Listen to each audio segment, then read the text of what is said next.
Olá, meu nome é Gabriela Braga e eu sou psicóloga. Vou estar indicando os melhores episódios de Black Mirror, na minha opinião.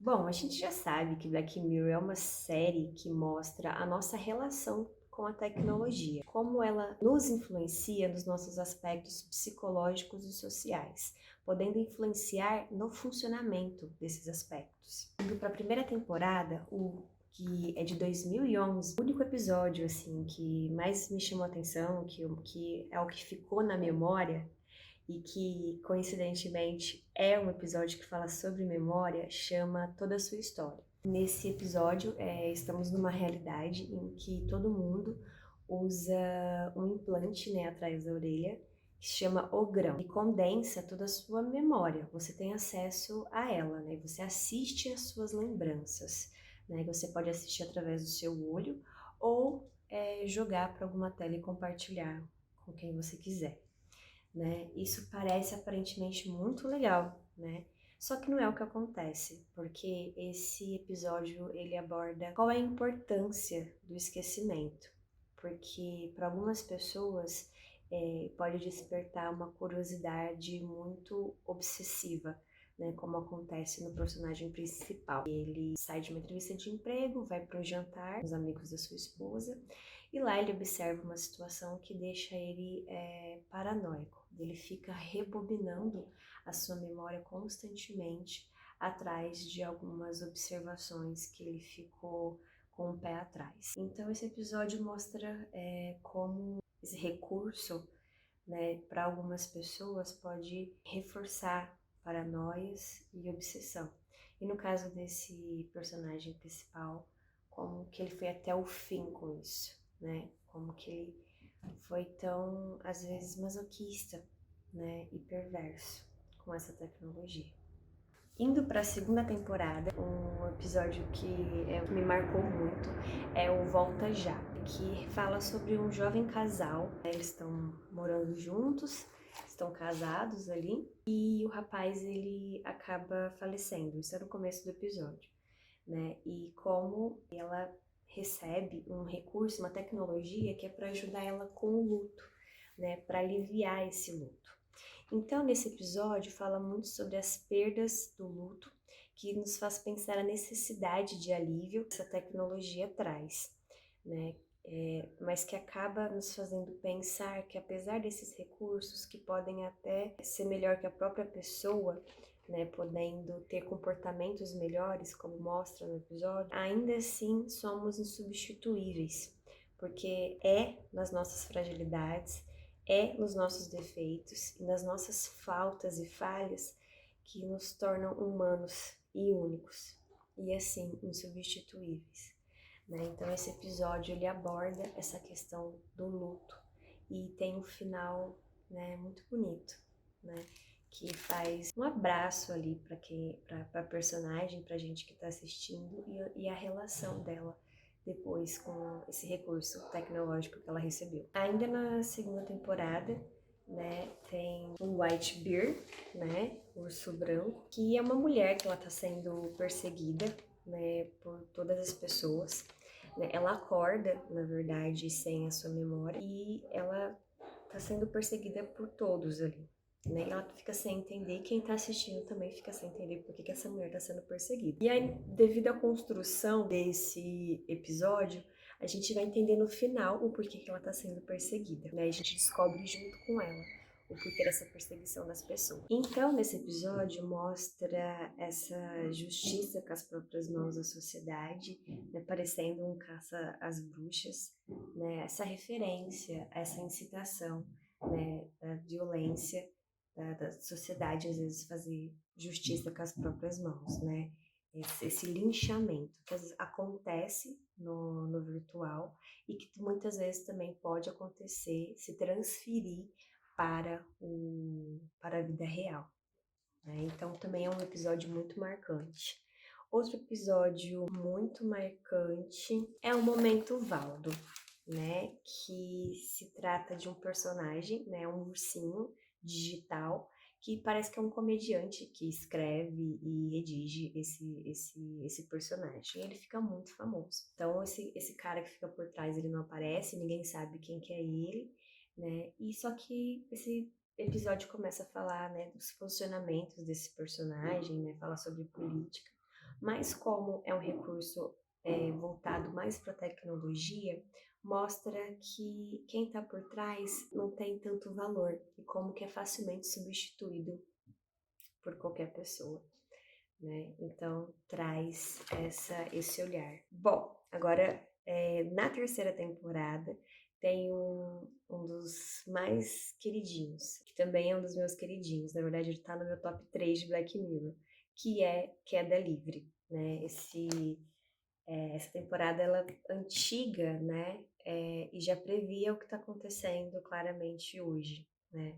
Ela não é tão antiga, né? Ela foi visionária, né? E em traduzir claramente o que acontece hoje em dia. Na sinopse do episódio, é uma mulher que está desesperada para ser notada nas redes sociais e que foi convidada, né, por um casamento muito luxuoso. Nesse episódio, né, existe um smartphone que as pessoas usam, aparentemente muito mais tecnológico do que o que a gente usa, e que existe uma rede social que é claramente uma referência ao Instagram, né? E que você tem notas, né? Desde a hora que você acorda até até a hora que você dorme, tudo que você posta, né? E você recebe avaliações, né? Você vai numa cafeteria, você tem uma avaliação e dá uma avaliação, né? Então, quanto mais bem avaliado você é nesse aplicativo, significa que mais bem sucedido você também é. E hoje a gente vê claramente isso, né, onde a gente trabalha, né? Então, por exemplo, se você está hoje numa vaga de emprego, né, a pessoa que está te entrevistando ou o seu chefe te pede para te seguir ou avalia suas redes sociais para ver o que você pensa, quais são os seus posicionamentos, os seus valores, seu posicionamento político, né? Se você é autônomo, você precisa estar sendo visto, né? E ter um bom número de seguidores para ser considerado um bom profissional. Então, esse episódio já exemplifica, né? Escracha e nos faz pensar sobre isso.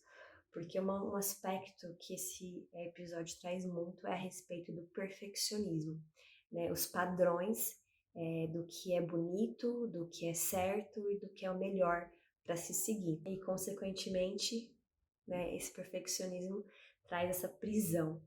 E ao longo do episódio, né, essa personagem que está desesperada para crescer, para ter uma boa casa, para ter uma boa aparência, para ser bem-sucedida, vai cedendo, né, e vai mostrando essa situação. Então, esse episódio fala muito que quanto mais perfeito a gente é para a sociedade, menos livre você é.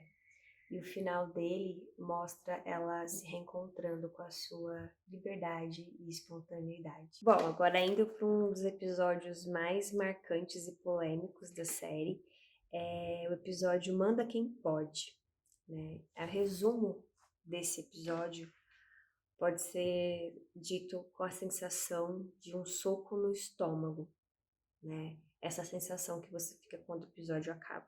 Na sinopse é um garoto, né, um rapazinho que foi hackeado e ele começa a receber ameaças que uma intimidade sua vai ser exposta se ele não fizer o que o hacker tá mandando ele fazer. E aí ele começa a fazer coisas e mais coisas, e umas coisas pesadas, e se entra em umas situações cada vez piores. E aí a pessoa que está assistindo se pergunta por que tudo aquilo por conta de um vídeo de uma masturbação, que hoje, né, não é tão, mas nossa, né? A situação que ele se coloca, não tem por que ele tá fazendo tudo aquilo. E a construção desse episódio, as pessoas que ele vai encontrando, e quando chega no fim, né? Você entende que ele não é tão bonzinho assim, e o que levou ele a fazer tudo isso, porque ele estava com medo de ser exposto.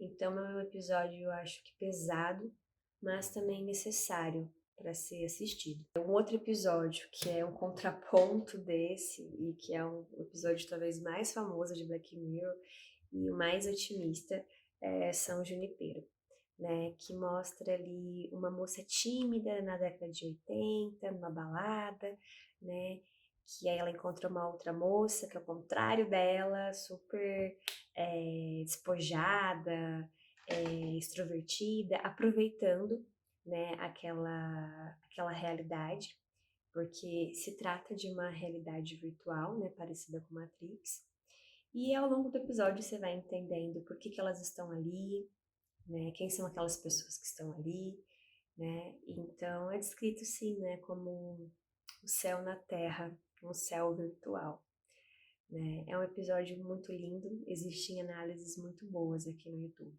Bom, eu indicaria a análise do Meteoro e do canal do PH Santos, são as mais bonitas. Indo para a quarta temporada, né, temos um outro episódio, eu acho que é um dos também super famosos, né, eu gosto muito desse episódio, que chama Archangel, né, que se trata de uma mãe solo, extremamente cuidadosa e controladora com a sua filha, né, porque desenvolveu-se uma tecnologia parecida com um chip, né, um implante que você coloca na cabeça da criança, e os pais, né, o cuidador daquela criança tem acesso pelo tablet a tudo que ela ouve, vê, todos os sentidos dela, só o toque que não dá. Mas, por exemplo, você pode ver o batimento cardíaco da criança.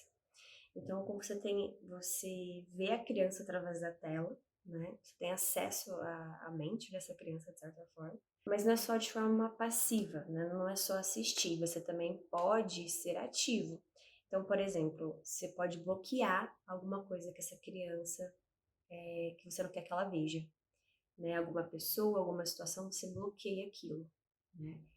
E aí esse episódio mostra essa discussão desse controle excessivo da criança e como isso pode ser prejudicial para o desenvolvimento da criança e para a relação de mãe e filha, né? Que realidade que ela está proibindo essa filha de poder viver, né? E aí o final também desse episódio é o pior medo que essa mãe tinha acontece justamente por essa necessidade de controle extremo, né? É um episódio assim essencial para quem é pai, para quem é mãe. Eu recomendo muito, né? Para quem gosta desse tema também. É um dos melhores. Outro episódio da quarta temporada é o Hang the DJ, né, que é uma referência clara ao Tinder e a outros aplicativos de relacionamento. Nesse episódio, as pessoas têm acesso a quanto tempo vai durar em cada relacionamento.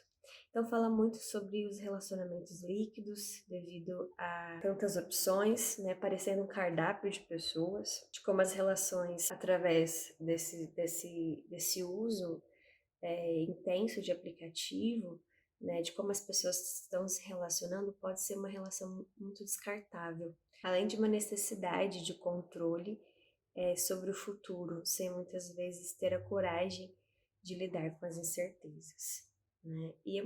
É um episódio muito fofinho e romântico também, né? Que essa jornada de sair dessas certezas e tentar arriscar algumas coisas que você não sabe que vai viver. Bom, indo pro quinta temporada, eu acho que o único episódio marcante dessa quinta temporada, pelo menos pra mim, eu acho que pra muitas pessoas, é o Striking Vipers. São dois amigos, né, que conhecem um jogo que tem uma imersão profunda, que você sente tudo que está acontecendo no jogo. Você tem todas as suas sensações ativadas, assim, todos os seus sentidos, inclusive o toque, né?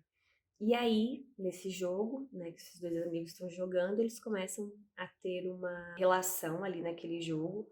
Acontece uma situação, eles começam a se questionar sobre quem eles são, sobre a sexualidade deles, sobre a relação dos dois, mas que um, né, desses amigos fica viciado naquilo, né, e quer tentar a todo custo ter aquela sensação novamente. Então ele tenta de um tudo, né, para ter aquela mesma sensação. Então fala muito sobre o desejo e sobre a necessidade de suprir esse desejo, né? Então fala muito sobre relações, né? Esse episódio. Bom, esses foram os episódios. Se você concorda comigo, comenta aqui embaixo, deixa o seu like que me ajuda muito também. E até o próximo vídeo. Tchau, tchau.